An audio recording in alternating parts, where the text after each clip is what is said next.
We all love Midgar, the music, the atmosphere, the feeling of stepping off the train for the very first time, it's iconic. But if you play through the opening of Final Fantasy VII as many times as I have, eventually you stop admiring the scenery and start looking for the exit signs. And that's where things get dangerous, because today, we're not playing Final Fantasy VII the intended way, we are breaking it. We are skipping guards, we are walking through mountains, driving vehicles where they are absolutely not meant to go, and completely destroying the game's economy along the way. And it all starts with one tiny trick in Sector 7, the guard skip. This skip is legendary because visually, it looks almost simple. You're just trying to sneak past the guards near the church by moving in a very specific way, but the feel of this trick is everything. At the first time, it seems impossible. You nudge Cloud into the corner and nothing happens. Again, nothing. And again, nothing. And then suddenly it clicks.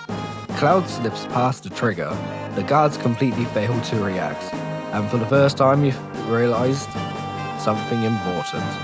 The world of Final Fantasy VII isn't as solid as it looks. That's what makes this skip so special. It doesn't just save time, it changes the pacing of Cloud's escape entirely. It's the first real aha moment, where the game starts feeling less like an RPG and more like a puzzle waiting to be dismantled. And trust me, once you learn this skip, it's almost impossible to go back to the intended route again. But compared to what comes next, this is just warming up. Because eventually, every player reaches the marsh. And if you played Final Fantasy VII as a child, you already know the fear.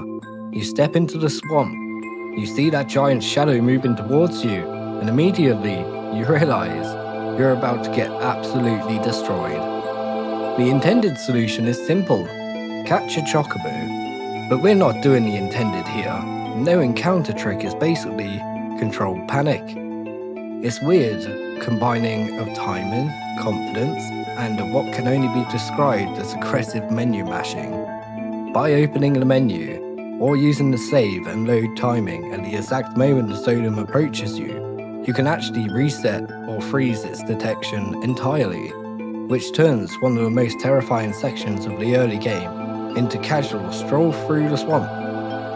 And the first time I pulled it off, it genuinely felt like I had cheated death. But the important thing here isn't just the time save, it's the mindset shift. Because once you realise you can manipulate encounters themselves, you stop respecting the game's boundaries altogether. And that leads us directly into one of the weirdest glitches of the entire game. The Kalm Skip. This is a glitch that completely changed modern Final Fantasy VII speedruns because it skips the entire Kalm flashback sequence and pushes the game completely off the rails. And the weird part, it all starts with a chocobo.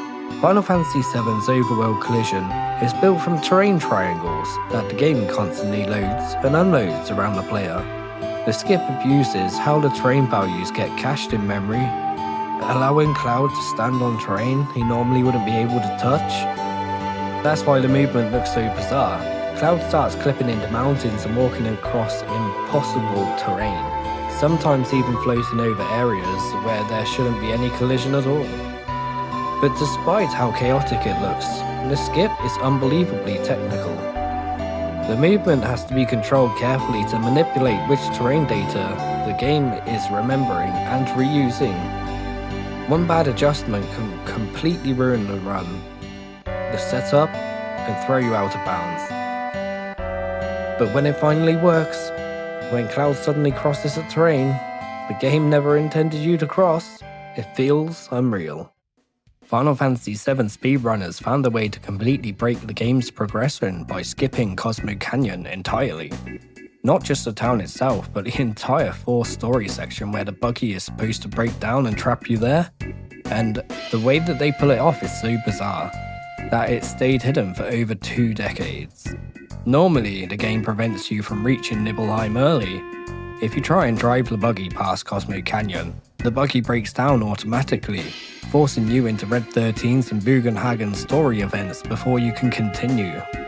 That was supposed to be impossible to avoid. but speedrunners discovered a way around it, using one of the strangest movement glitches in Final Fantasy VII. Instead of triggering the event normally, runners trick the game into thinking that the Buggy is somewhere it isn't, using extremely precise setup locations and terrain alignment. The game ends up failing to activate the scripted Buggy breakdown sequence, and once that happens, the Cosmo Canyon trigger is completely bypassed. The setup actually begins at the Western Coral Prison, on a specific mountain formation near the shoreline. Using only cardinal directions for consistency, runners carefully position the Buggy in the exact spot. The key to setting up is lining up the Buggy so the second wheel is positioned north of the southern cliff edge, while the nose of the Buggy is pressed against the northern cliff. From there, the movement can become incredibly precise. You move one frame left and then one frame up. After you exit and re-enter the Buggy, you go left. It sounds tedious for speedrunners, but those 2 frames are the difference between a world record and a dead run. By this point, we've broken movement, we've broken collision, we've driven vehicles into places they absolutely shouldn't have. So naturally, the next step is breaking the inventory system itself. The W item glitch is probably one of the most famous exploits in Final Fantasy VII because of how simple and completely overpowered it is. And the scary part, you could do this with almost any expendable item in the game. Here's how it works. Once you get W item materia, the game lets you use 2 items in a single turn during battle.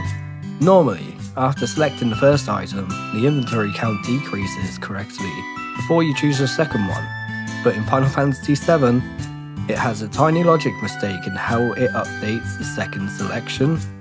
If you use one item and then cancel a second selection at the right exact time, the game restores the item count incorrectly.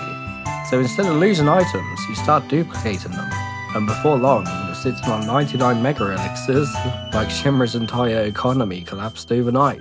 And the best part, the glitch is incredibly easy once you understand how to do it. Select the item, use it, move to the second slot, use it, then cancel. Repeat. That's it. No frame perfect tricks, no insane setup, just a pure inventory destruction. And for a lot of players, this was the first time Final Fantasy VII genuinely felt breakable. Because once you realise you can duplicate stat sources, healing items, or combat resources infinitely, the game's difficulty curve basically stops existing. Ruby weapon? Emerald weapon? Suddenly those fights look a lot less terrifying when your inventory has become an infinite item printer. And honestly, that's why W item glitch became legendary. So next time you leave Midgar in Final Fantasy VII, just remember speedrunners looked at the entire world map and said, nah, we're skipping half of it. If you enjoyed this deep dive into Final Fantasy VII glitches and skips, hit subscribe for more retro game secrets, speedrun tech, and broken game mechanics.